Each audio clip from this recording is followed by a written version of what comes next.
right. Good morning, everyone. Thank you for attending today. Rick, Danny, I'm glad you're here by phone. I'll call the meeting to order. It's at 9 o'clock. Emily sent out the agenda for today. First item is to approve that agenda. I have a motion to approve it.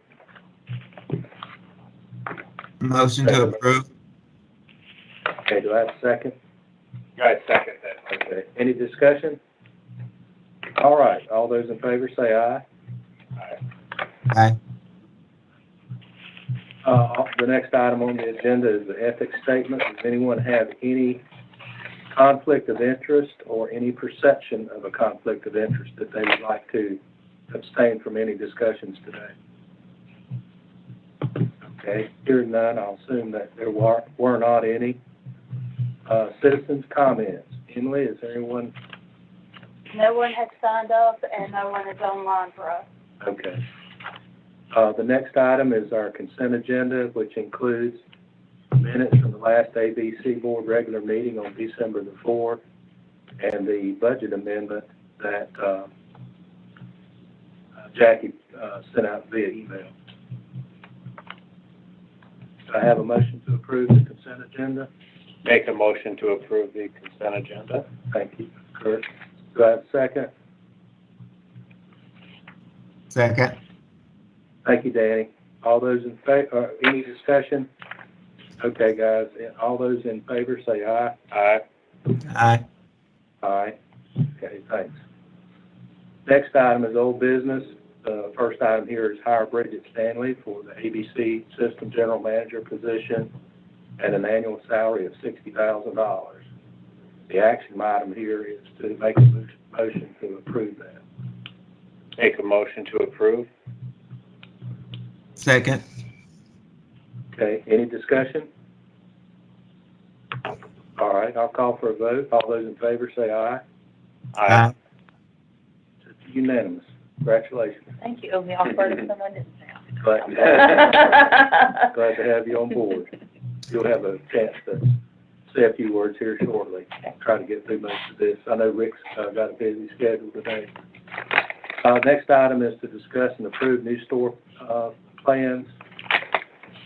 The requested action here is to approve the plan to direct the property committee to proceed with the lease execution. So, Rick, for your benefit, Emily has projected on our screen here in the conference room the latest floor plan that you sent over to us. Looking at the fixture plan? Yes, sir. Okay. I will say this, the first thing I noticed is that back door. It looks like a single door. But you're planning on putting in a double door, right? See. Well, what you've got, what you've got there is I didn't revise that small drawing. The double doors are in on the construction drawings. Do you have the construction drawings there? She's got the last drawing up. We don't have There are the instructions. The other one. I'll get back to you. I just wanted to share. That way Danny can see. Danny's joining us remotely. That's it, Emily. Go back one more. This one here. No, one more. Now, on my last small drawing, it does There you show go. double doors back there. Yeah, we've got it now, Rick. You hit that Yeah, plus button a couple times, please. All right. Thank you. Okay, we're ready. Okay. Yeah, we got double doors on there, and also I put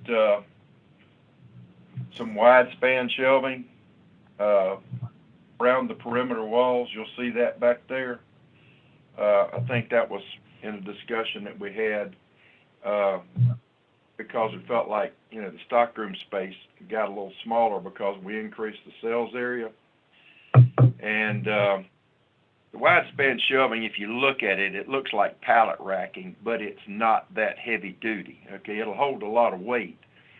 But typically in an ABC, what we do is there is no bottom shelf in there. It's open to the floor.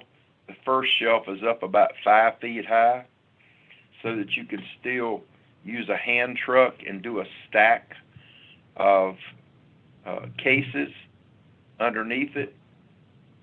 and then use the overhead space for individual cases, boxes, file storage, whatever. It allows you to make use of some of that higher space in there. At some point in the future, it might be very quickly, it might be, a year down the road, you could always come back and put some of this same shelving out into the floor area and do the same thing out in the open space of the non-sale of the storage area there. To here again, gain some of that vertical space that you to take advantage of that. We have some stores in the past that have shelved the entire stock room with this stuff, so that they can get a lot more stock up off the floor. And there's just a lot of things you don't have but one or two cases of. It's a shame to eat up floor space for that small amount of one product. So anyway, something to think about, after you get in there and after you sort of see how it's going to function for you. The sales area, based on our conversation, to go with the larger sales area, and we put all the shelving in rows in order to maximize, what we could actually get in there. And right now you're at 1,423 feet, and that's very respectable for this size of space. This 1,423 is a good size store. So lineal footage wise, you're in good shape there. We got 3 checkouts there. We got about 14, 15 feet of mini bottles behind, which is really good. We've got a control items unit there. You see that on the drawing. That's kind of like a bookcase, for lack of a better description, and that allows you to put a lot of things on there that you just don't want out on the floor, that smaller bottles and things that get pilfered. Beside of that is a premium items unit. That's got glass sliding doors on it, and they lock, and that's where you'll put your more expensive items. It's a good looking case, got an LED light inside of it and so forth. In the corner there, going to the manager's office, we put a transparent mirror in there, so that the manager can be back there working and still look out and see what's going on. I know you'll have cameras and TV screens and all that, but sometimes just being able to glance up and look out and see what's going on immediately works pretty good. All the way to the back of the store, we'll call the back actually be the right-hand wall, but the back of the sales area, I've got a display area there.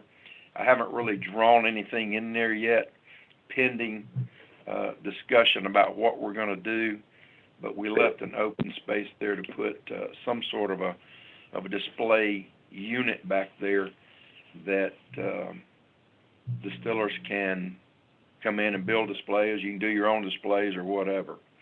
There'll be some sort of a special lighting there and backer board on the walls. We have a lot of different versions we can do there. I think it's a good looking layout. Let me address the front wall, which would be the front of the space. You'll see there's some shelving on part of that wall there, and it says that we'll put film on those windows there. This is a very common thing to do. I mean, a lot of chain stores do this on brand new stores. They'll put the glass in and then film it and then put shelving in front of it. That's some good, valuable space there. And given the orientation of this building, I think it's a good move, not only to take advantage of the area for shelving, but also to cut down on the amount of sun coming in there.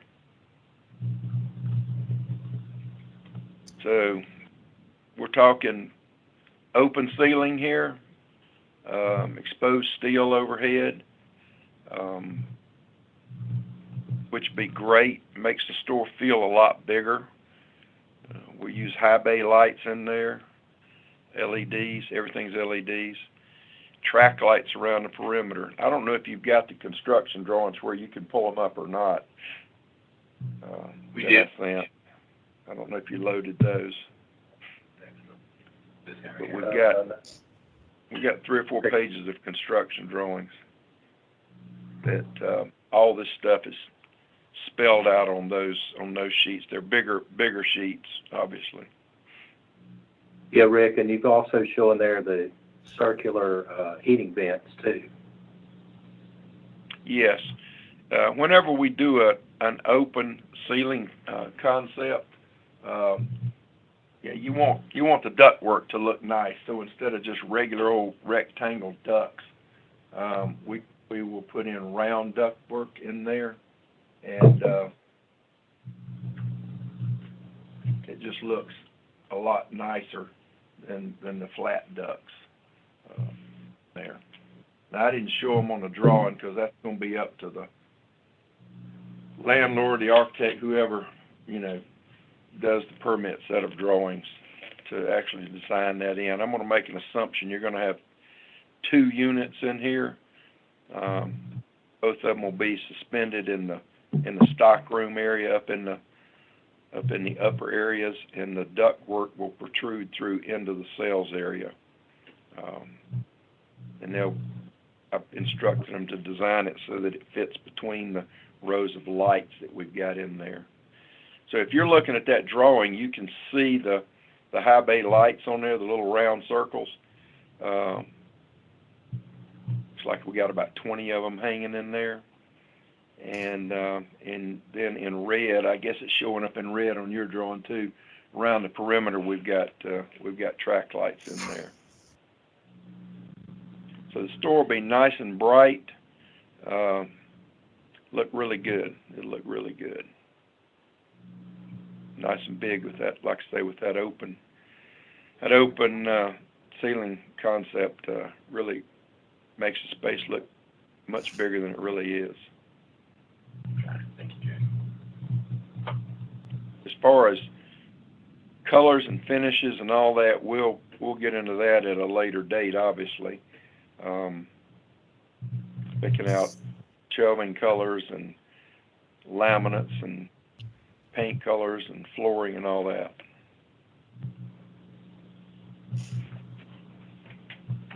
One thing I didn't point out, if you go back to the little drawing, back in the back corner, we've got a little break area there with some cabinets and refrigerator, and then a little utility area with a mop sink in there. Kind of keeps all the plumbing in there together near the toilet. Makes it convenient.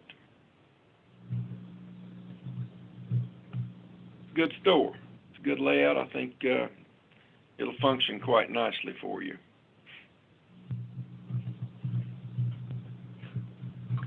I just have a question.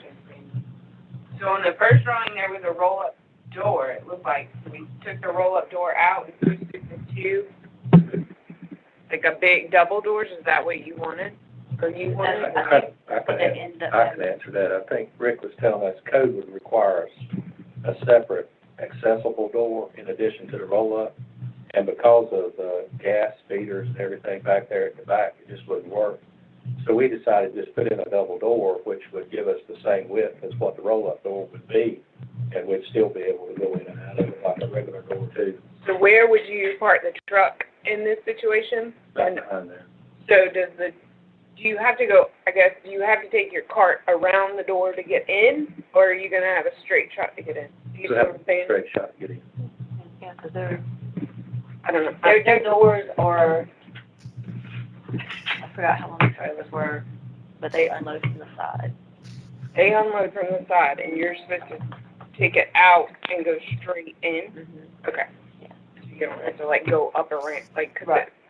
Yeah, that would be, I would hope not, that would be very, yeah. Like right now, they pull off. I can't remember on this one. Are they putting you in a scissor lift?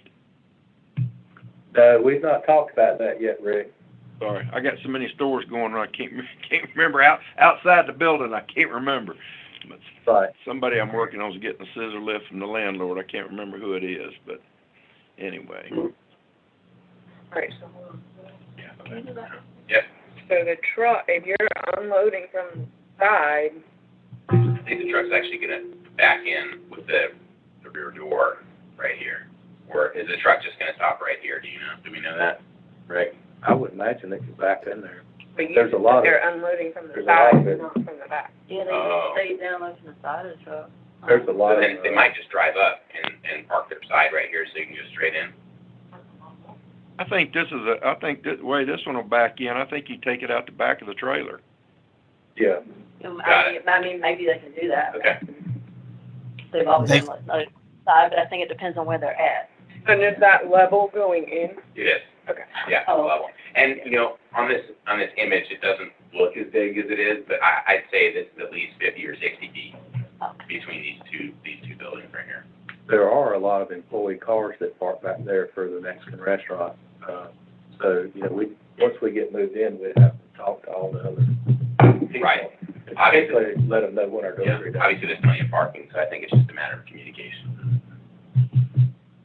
Yeah, they'd have to put a sign, a metal sign or something posted right outside the door. I think, Or you just Go go to to talk to I think the property manager or us just going up to them saying, hey, you know, and really, because you said it's just like every other Tuesday or something like that? every second, fourth Tuesday of the Yeah, month. so and it's just 2 days a month, you know.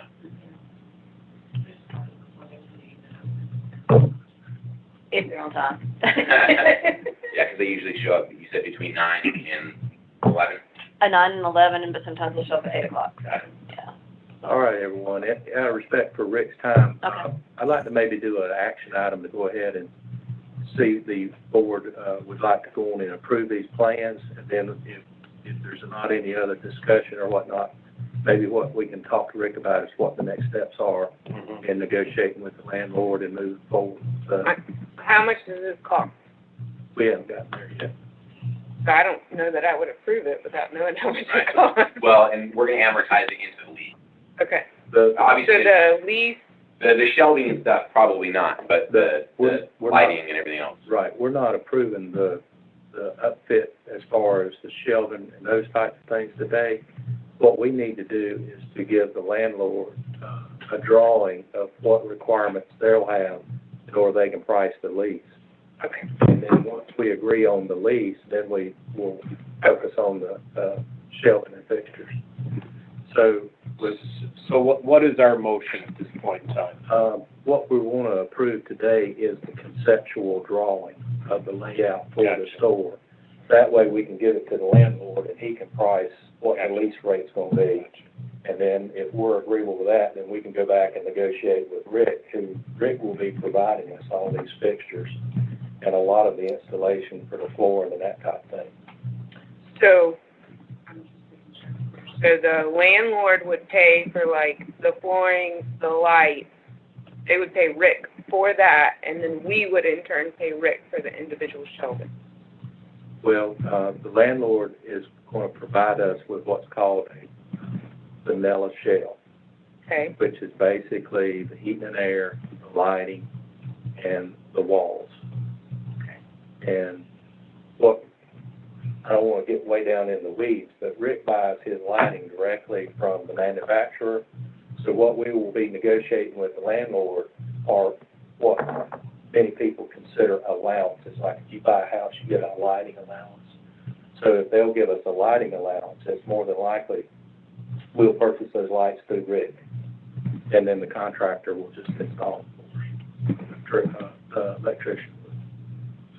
But to answer your question, I think the concept is that the parts of this plan, which we're approving, and the motion is to approve this plan, that will become a part of the building, will be paid for directly by the property owner, either more than likely through Rick because of the discount he can get, or if they can find it cheaper through other alternative sources, then through those other alternative sources.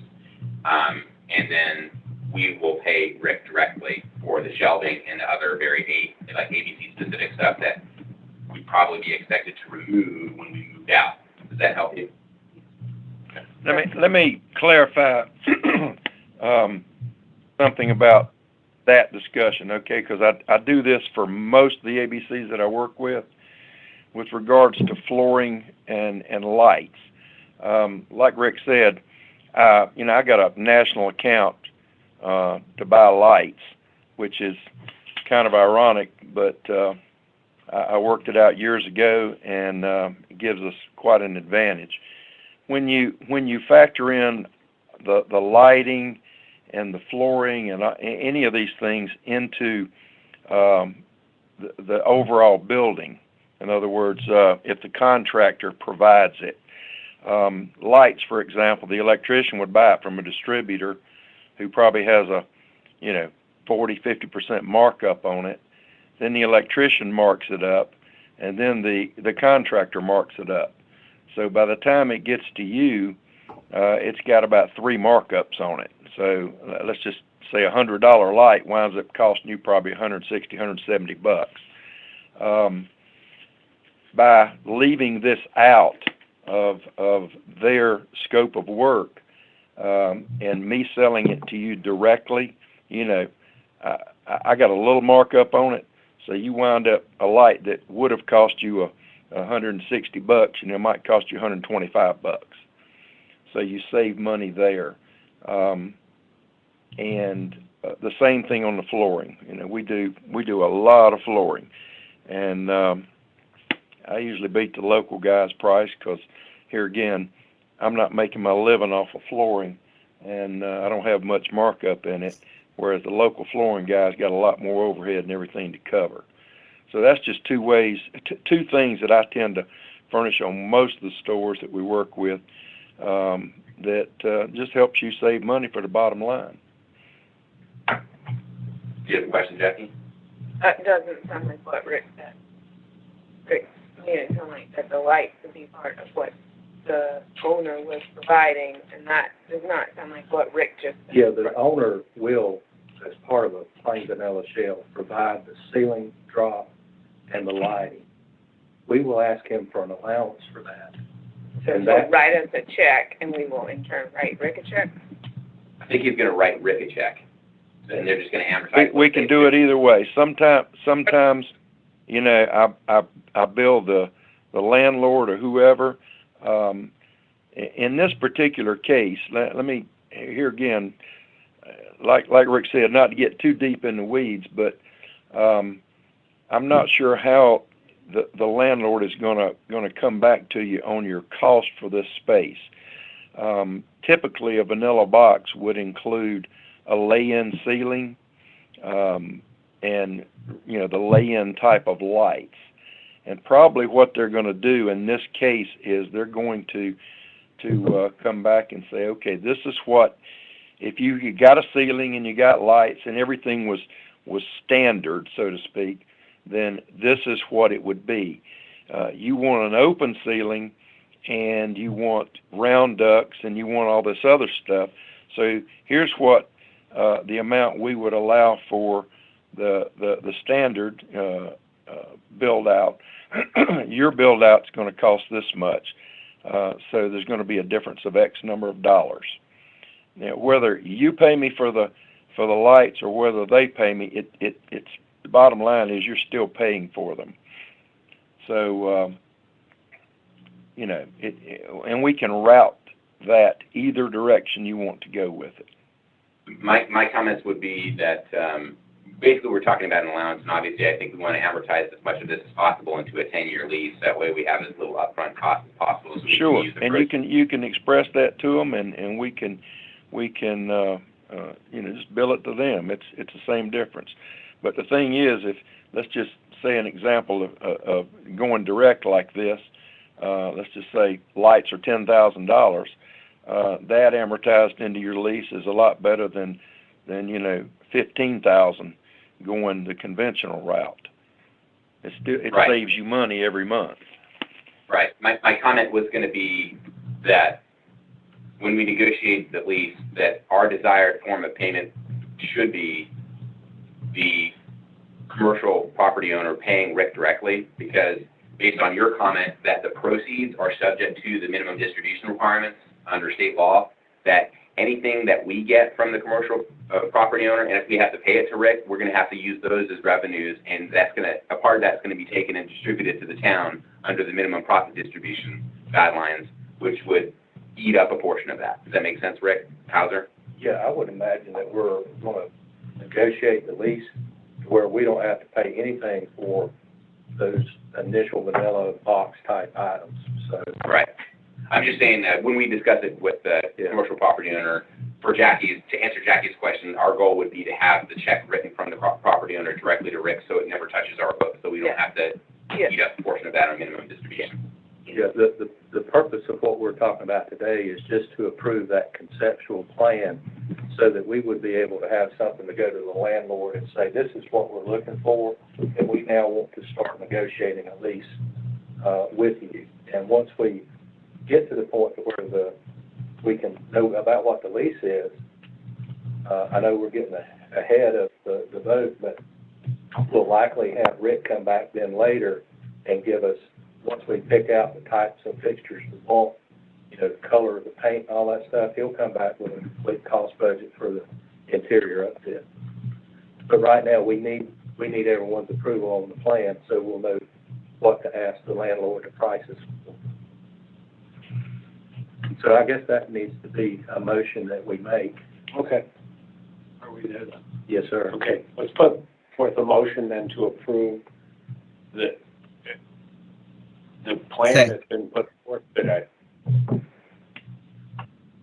And I'll second.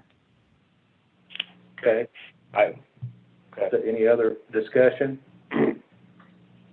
Okay. All those in favor, say aye. Aye. Aye. Okay. Unanimous. Thank you. So, Rick, you've done this for hundreds of stores across North Carolina. You want to just maybe for the benefit of the group to walk us through the next steps then, once we have an agreement with the landlord? Tell us what you'll do next. Okay. Immediately, once, I can send these drawings to the landlord, or you can send them either way. I need to follow it up with a little bit of explanation based on the discussion that has happened, in the last few minutes. Just explain to them what they need to factor in. I will give them the figures, the cost factors for the flooring and the lighting, so they'll have that, up front while they're doing their numbers. Okay. And I'll just explain that in a cover letter to them. You can come back to me. I can send it to you, Rick, and then you can pass it on to them. That way, you've got copies. But I'll do that. I'll do that shortly for you. The next step would be, once they come back, obviously, you guys would, approve what they're doing. Now let me back up to one other thing, and I think we had this discussion too. In this upfit, there are things that you need in this upfit that would be above and beyond their standard vanilla box build out. There's additional electrical you're going to need for your service counter area, a platform up front for the service counter. You got an office in there, and I think your lease probably reads that you get a toilet and a demising wall. The office wall might be an additional expense. The mop sink, the break area cabinets, those are going to be above and beyond what would normally be supplied by the landlord. The open ceiling thing, the additional cost, or if there's additional cost after you delete the lay-in ceiling and lay-in lights and all that stuff, there may be some additional cost there. I'm not totally sure. But I structured these construction drawings in such a way that the additional things you need would be done while the landlord is doing this build out. Otherwise, they would turn over vanilla space to you, and then you'd have to go back in and do all these additional things with a separate contractor under a separate permit, and it would cost you a lot more money. It's much more efficient scale of economies here to have the electrician do the additional things that you need while he's in there doing the work for the landlord. So you come out on the backside, it's much more cost effective to do this. So that's the way the plans are drawn. And we, in this letter, that I'm gonna send you, we'll ask them to spell out the additional cost for, you know, and line item everything. And I've done enough of these things over the years, I sort of know what things should cost. And if they come back with an additional cost that I feel like is out of line, then we can ask for a little more specific information on that. Now, I work for the board, you know. My thing is to help you from this concept right on through getting your store open. So I'm your advocate, looking at these figures and helping you get through it to make sure that, you know, all things are fair to you from your landlord and so forth. But once you get your number back from the landlord and everything looks good, we've sorted all that out, and you approve their figures, then it's going to be up to them to do the build out. A build out of this nature shouldn't take longer than about, I'm going to say 60 days.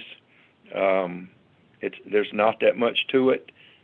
Permitting up there, I don't think takes very long to happen, but probably about 60 days from the time they get started, you know, you ought to be ready to have us come in and put the shelving in and so forth.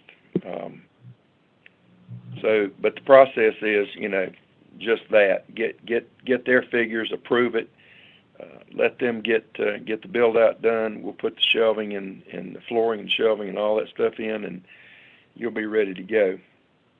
It takes us about a week to do our thing in there. Okay, does anyone else have any more questions for Rick?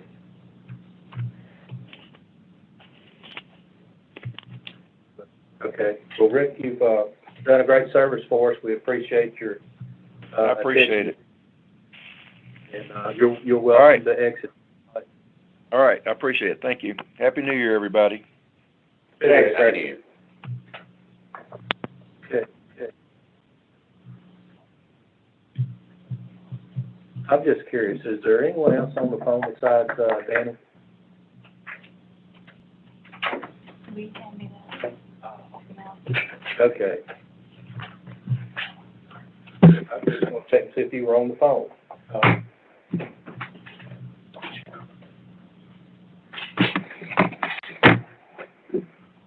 So right now it's just, standard filling. Okay. Okay.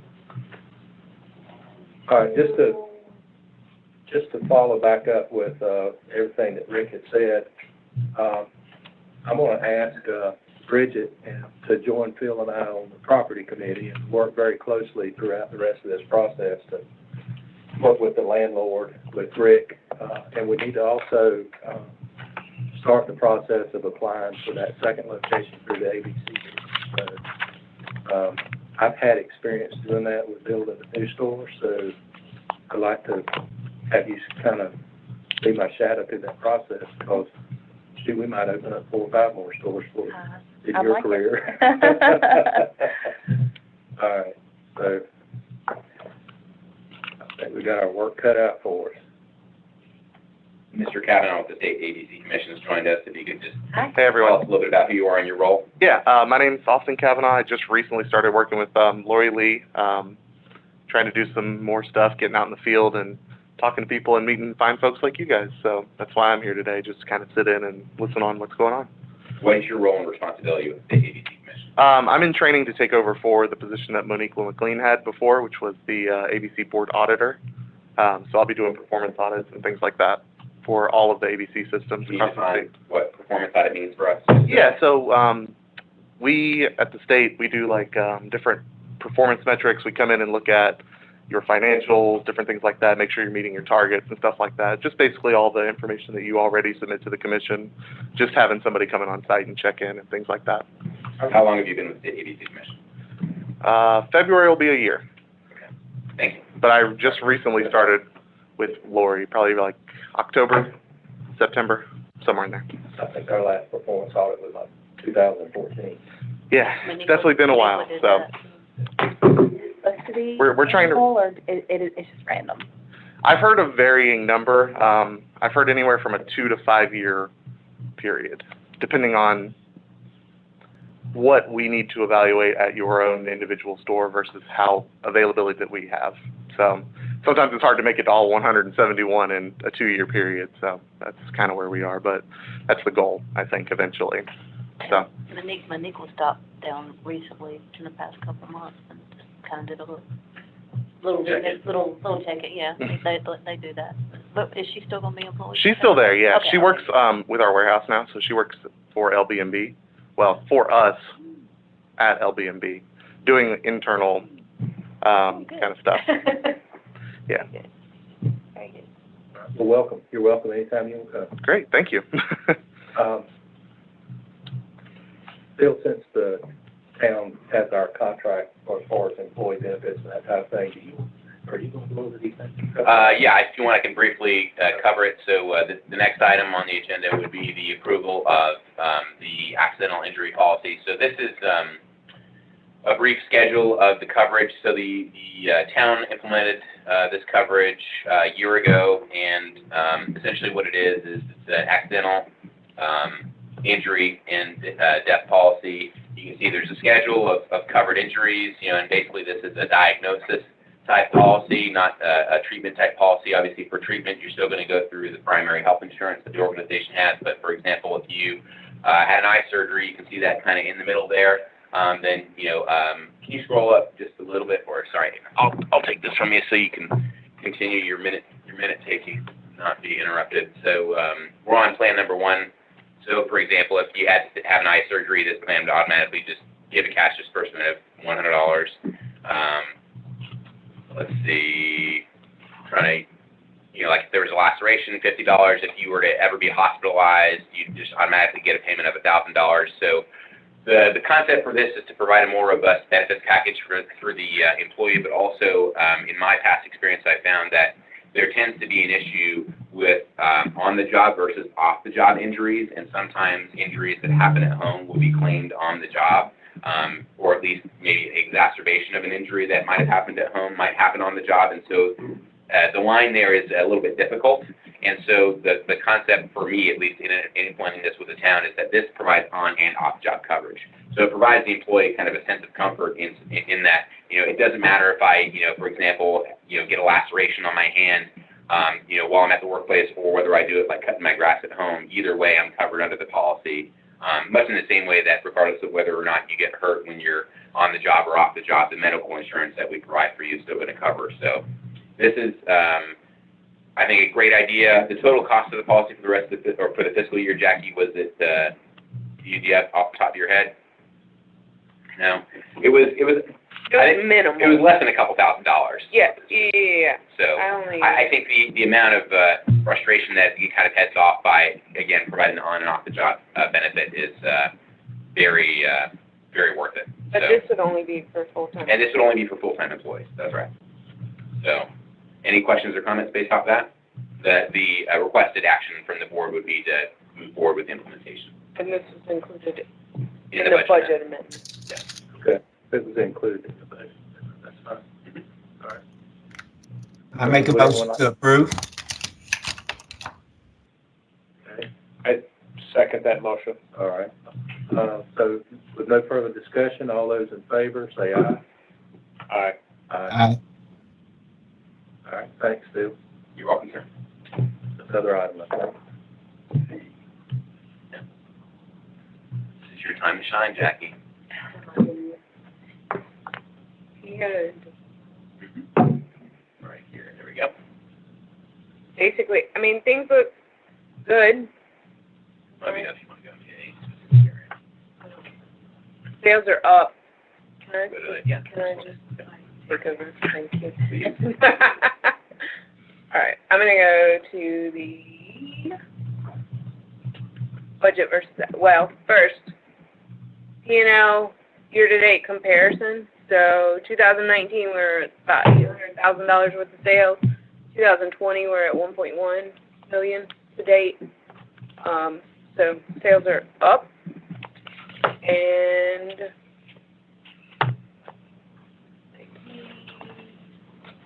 budget to actual to date. So I told you, currently, we are about $200,000 over the projected sales budget for the first 6 months of the year. So when I did the budget adjustment, knowing that we go into a slowdown in the first quarter, I increased the sales by 70% of that $200,000. So other than that, I mean, I think, unfortunately, there's a lot going on this year, so there's going to be more budget amendments coming. I tried to cover as much as I could, but I'm sure that I have not. So I don't know what Bridget gets to do with that going forward. I think what I want to try to start doing, Jackie, and this comes into play with us changing the date of our monthly meeting, is at whatever point in the month that you have our month end completed, it might be a good time for you and I and Bridget to sit down and sort of like have our own little finance committee or executive committee, whatever type of thing you want to have on it. And we can go through the expenses. If you have questions, we can try to answer them. If we have questions, you can answer them. We maybe look at bringing forward budget amendments more timely that way with having the communication and everything. Maybe do a little bit more planning too during those meetings. Okay. Sales are down for January, just as usual, and payroll is down significantly. That was 218, I think, was the total.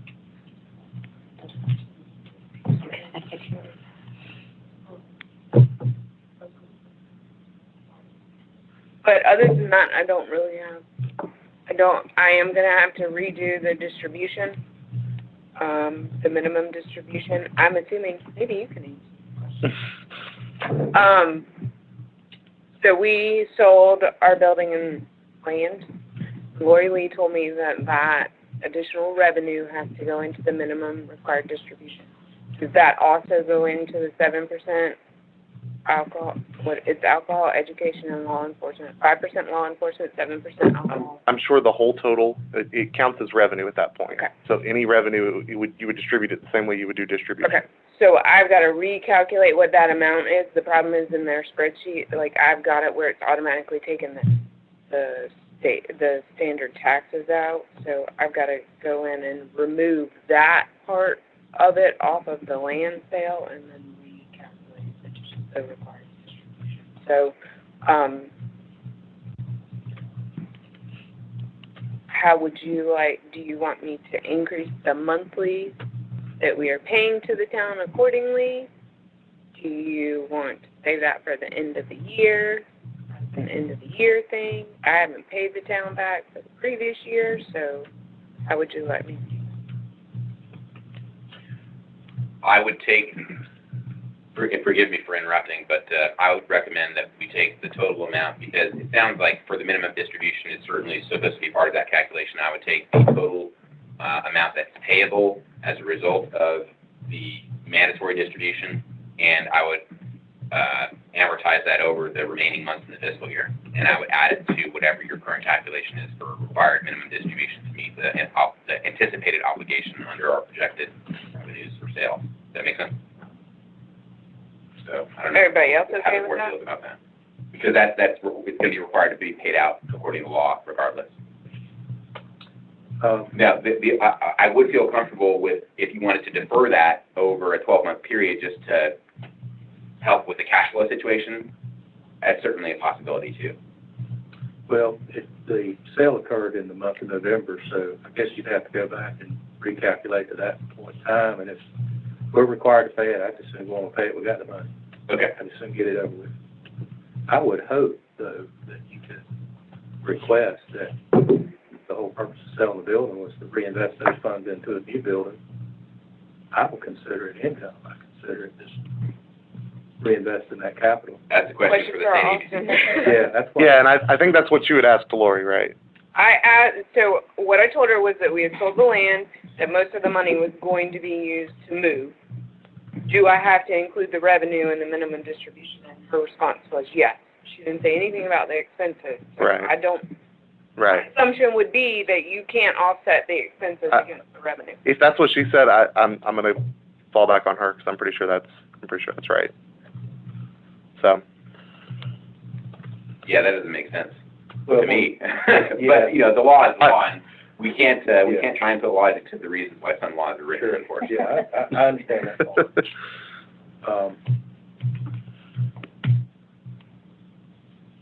I will say this, the board made a decision on that last 48,000 distribution from last year to hold till the end of this fiscal year to pay it.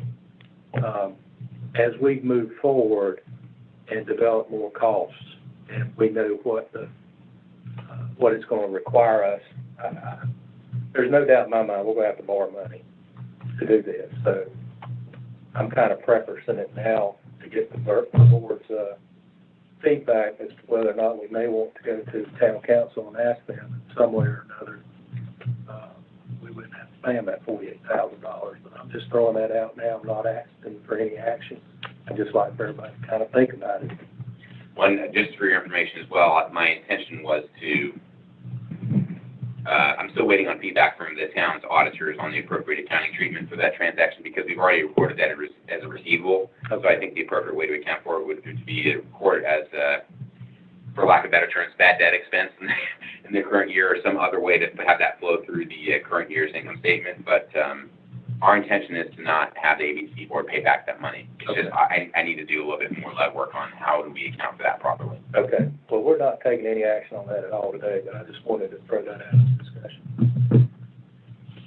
If I can make one other brief comment, which is, and this is mainly, I think, for Kirk's benefit and for Bridget's benefit, that what we're talking about here is, by state law, based on total revenues for the enterprise, the ABC enterprise, by statute, there's a certain percentage that has to be given to the town for alcohol education and for alcohol law enforcement and for other purposes.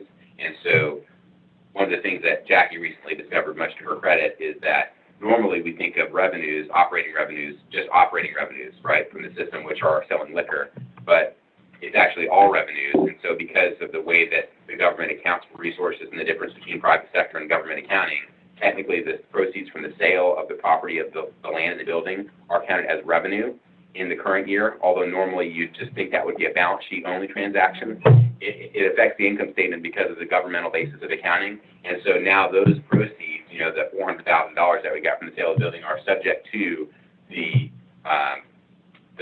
rule that says, you know, what I think it's like, what is it, 18% or 22% or at the end of the day of? It's 3.5% required minimum distribution to the town, and then 7% alcohol education and 5% alcohol. So it's like 18% or 17% or something like that. So basically that 17% of those total revenues from selling the building are going to have to go to the town by law, and there's nothing that the town or the ABC board can do about So that. is that based on the gross, not the net? Yes, it's gross. So I guess my next question would be, I mean, obviously, like, this goes back to cash versus accrual, Right. government versus ABC, That's right? $80,000 or $90,000.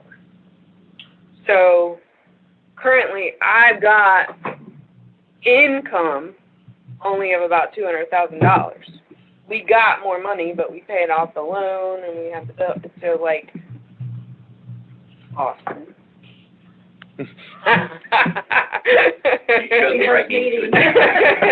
Welcome aboard. All right, so my projected income from the sale is only about $200,000 after we pay off the loan and other things. We actually got like $400,000. Which one does the required minimum distribution? Which one goes into my calculation? I'd have to ask Lori. Sure, Yeah, absolutely. you can make a follow-up on that. This whole situation is going to have to be followed up on, I think, is where we're going, and Well, and just to make sure that everything gets squared. just know that our desire is to not have Sure. these entire because the way that I interpret the law, or at least the way that Lori's interpreting it, Lori Lee is interpreting it currently, is it's the gross sales amount. So because we sold the property for $400,000, you take 18% of that, Right. and that's money that has to just go from the ABC board to the town because we sold the building. That to me just seems And that might be what it Not is. the most efficient way or effective way to do this, because the intent of selling the property was to reinvest in a new store. Right. Anyway. Right, and I understand that, and I see where you're coming from, and I see why you would feel that way, but I'm not sure what the actual law says, and they might treat it as income, all of it. Yeah. So, If you could, and reach out to, have you met Renee Metz? yes, So I would certainly ask as the general counsel, Right. What the legal interpretation Right. would be, just to be sure. between the three of us, we'll square all that away, and then we'll talk to you guys. I know we had already somewhat talked about it, so we'll We'll get it in more That detail. I'm clear. I don't want to come to audit time and there being some kind of, For sure, I didn't do it right. for sure. We'll iron the whole situation out. Okay. Nice job. Gotta anticipate these problems, that's what you're here for. I try. I don't always get it. Okay, Jack, I just now realized that I skipped you earlier. I apologize. Sorry. That was I my- thought you didn't like me anymore. The reason it jogged my memory is that, well, Phil, you're out of order, because you're supposed to be going over the 457B program next. Got it. It's all right. I don't think. I always appreciate being called out of order by the chairman. I don't think I mean, unless y'all have questions for me, I don't. I would like to just sit down with you at some point soon and just discuss, like, Yeah. kind of in detail. It may be that we should do a Zoom meeting, and I will also invite you to. And we'll talk after this meeting, depending on Jackie's What schedule. time? I'm gonna try and convince her to give us 5 minutes. Would you like me to review the 457, sir? Yes, if Jackie's finished. Yes, I'm good. Thank you, Jack. Thank you. Yes, no paperwork on this, but we discussed this initially. We've already got a 457 program in place. Is that right, Madam Clerk? And so what we're proposing is that the board for full-time employees only propose 5% employer contribution of salary to the employees' 457 program deferred compensation. And this is, again, just to make the organization competitive, to match the town's benefits, et cetera. So we appreciate a motion to approve that proposal. Make a motion to approve that proposal. Second. Any discussion? Danny, do you want to say anything about this? I think it's an excellent opportunity for our employees, but our new one that just started today officially, and to Lori and Nikki, so that, the more benefits that we can offer is also, it's good for our employees, but it's also good for recruitment when we're looking for new employees as well in the future. Thank you I'm glad to have that in the minutes, Danny. Thank you. So all those in favor say aye. Aye. Thank you. The next item is to consider rescheduling the regular monthly meetings to the third Tuesday at 9 a.m. at the Town Hall location. We would need to approve this so we can do the proper posting of notice. Is there a motion to consider this? I'll make a motion to approve. I'll second. Okay. Any discussion before we vote? Hearing none, all those in favor say aye. Aye. Aye. Thank you. All right, going into reports and other business. The first item here is COVID-19 update. Any discussion around that, Lauren?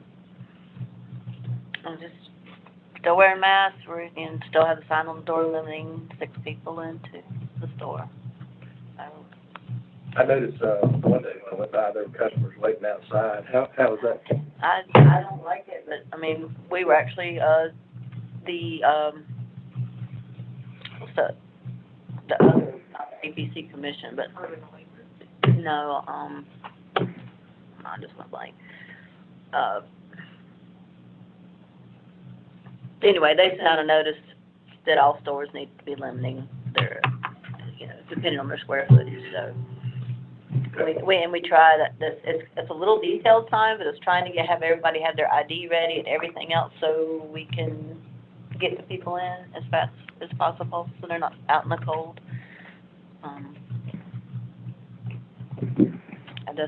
we're just rolling with that till hopefully things change. Okay, thanks. Welcome. I really don't have a whole lot to report today other than I'm very pleased that Bridget has joined. I think as we move forward, we're all challenged by trying to help recruit and find some more board members to serve on the board. We'd like to have a little bit more active board participation in committees and that type of thing. I think Danny set a really good example being on the personnel committee. I think that's going to be real helpful for Bridget. I hope I guess the first priority now is try to focus on this new store location, but over time, I hope that working with Danny on the personnel committee, we can more formally define our policies and procedures, employee handbook. Right now, we're just using everything based off of the town's information, which is not bad, but we can certainly customize it. And having Danny's experience those many years with the state is very helpful. And then, Kirk, I think with all your retail experience, it'd be helpful, if we were to engage you with Bridget on the retail side of things, the back warehouse organization, the thing that you have so much experience with in working with Walmart and everything. So I think the board members have a lot to contribute to be successful. I wanted to say that the numbers are very impressive. I had I projected myself that we would exceed $2 million in sales this year, which it looks like we probably will. Continued focus on that main payroll component is our major expense that we can control. I think we're $2,000 over budget at the end of December, which is not bad. I appreciate that, Laurie. And what I think when we set the budget for this year, we were just trying to hold it even with where we were last year. So I don't want there to be any perception, Laurie, that we're trying to cut payroll. We're not trying to cut it. We're just trying to manage it. So good work on that. Well, this also includes the bonus. Yeah. They were in the previous year number, but Yeah. that's We're just trying to get through the holidays, and we're down to about 5 employees now. The payroll for this recent paycheck here was 218 hours versus where we were hovering around 260 to 270, 275. Association of ABC boards, what I couldn't remember a while ago, is the ones that they sent out the email requests and make sure that we were following that mandate. So that's why I put the sign up on the door, eliminating the customers. Danny, do you have anything you want to report? No, not at this time. Okay. I'm staying, adhering to the COVID stuff. We've had it's in the news with the cases going up in the state, and at my present job and everything, we've had a rise in cases as well. So we're trying to do as much as possible to stay safe and adhere to those guidelines. And I hope that everyone else is doing the same. That's good advice. I tell you, we've had a lot of close calls at our work during the month of December. My top producer was in the hospital. We didn't think he was going to make it. Thank God he did. So wear a mask. That's what I keep telling everybody. Kurt, do you have anything you want to report on? I really don't. Still getting my feet wet as far as understanding the faces, along with the names and whatnot. Thank you. Were you able to, I know you were sick a little bit, but were you able to complete the ethics training yet? I did. Okay, great. I did. Congratulations. Yep. Do you feel more ethical? I do. I stayed awake. No, I got that all squared away. All right. I believe Emily got it. Yes, I have your certificate. Yep. Jackie, do you have anything you want to report? Yes, sir. Lori, Not this time.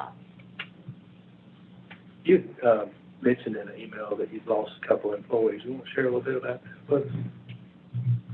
One, I can't publicly. I had to terminate her. And the other one went across the street for more money. She was my best employee. When you say well across the street, where did you go? Speedway. Speedway. But yeah, but we're managing. So. Have you been able to hire any replacements?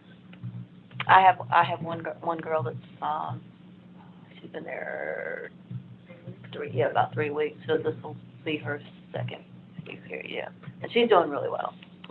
So How did you find her? word of mouth. Right when I was going to contact you again about go ahead and let's do the temporary staff and agent or what, word come, I had a few applicants and so I hired her so far. She's doing very well. Seems to be well liked. Although, Okay. Emily, you have anything? I'll get all the notifications done for the change in the meetings, but I will not have the minutes ready for the next one. Because we will have the one in January. Yes, January 26th will be the next meeting, so no Will it problem. move up since it's the third instead of fourth? What's that? The third Tuesday would be next week. No, they approved the fourth Tuesday. No, I thought. Third Tuesday. Was it third? We approved the I'm third. sorry. Because we had originally said the fourth, and you said. What's better for you, Jack? Do you prefer the third or fourth Tuesday? Because we said Tuesday, Friday. Yeah, so it'd be, the third Tuesday, I'm sorry for that. Third Tuesday at 9 a.m. is what I wrote down. The We're 19th. good, third Tuesday, third Tuesday at 9 a.m. The third. Yeah, Okay. third. Excellent. Yeah, so that'll be next week, I'll get everything posted and all that, but I just will not have the minutes ready for next week. That's fine. Thank you for And clarifying that is that. it, that's all I have. So just to be clear, your next board meeting is January 12th? No, not next week, it's the week after, I'm sorry. January 19th. 19th, okay. 19th, I'm sorry. No, you're fine. And, I just wanted to make sure. and logistically, we're gonna be down the street. Or are we No, it'll be here? in the same Or room. we are. Yes, sir. Okay. Okay, sir. I'm hopeful we'll have some feedback that day to share with everyone about the new building and everything. Yes, that'd be great. Oh, thank you. Phil, do you have anything you want to report? No, sir. Nothing further. Okay. Is there a need to, go into a closed session? Do you need to approve closed minutes? I can't remember. No, we can do the minutes, when we have another closed session, because if you just go into approved minutes, then you get another set of minutes, Got it. it's never ending The cycle. snake won't eat its tail. Exactly, so they can wait for right now to approve until the next time we have one. But I did email them to you, I believe it was yesterday, because they are complete, and you should have them for review. I think I might want to go into closed session just for one item, but other than that, should be fine. Is there any other matters that need to come before us today? You skipped Bridget under the reports to know the business. I added an extra spot, so it's You new for did? this, it is new for this agenda. So I did separate the general manager and the store manager. Okay. I don't know if you want to say anything or not, but I just give you that opportunity. I don't have any visiting report, just really excited for the opportunity. I'm glad to be here.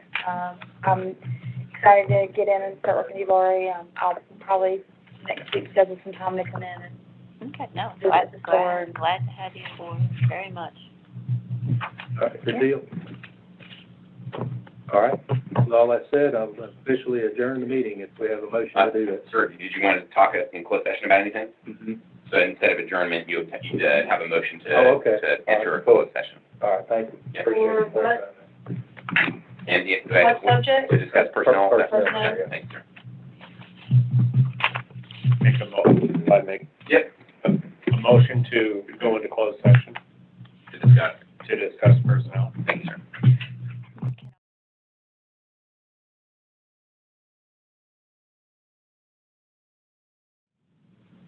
Okay, we're back in regular session. And then, the appropriate, procedure would be to just acknowledge no decisions were made in closed session, and then if there's no other business, you can make a motion to adjourn. the meeting. Okay, all right. Well, we'll repeat that, in the minutes, and, I'll ask if there's a motion for, adjournment. Motion? Okay. Kurt, second. Second the motion. All those in favor say aye. Aye. Aye. All right, thanks, everyone.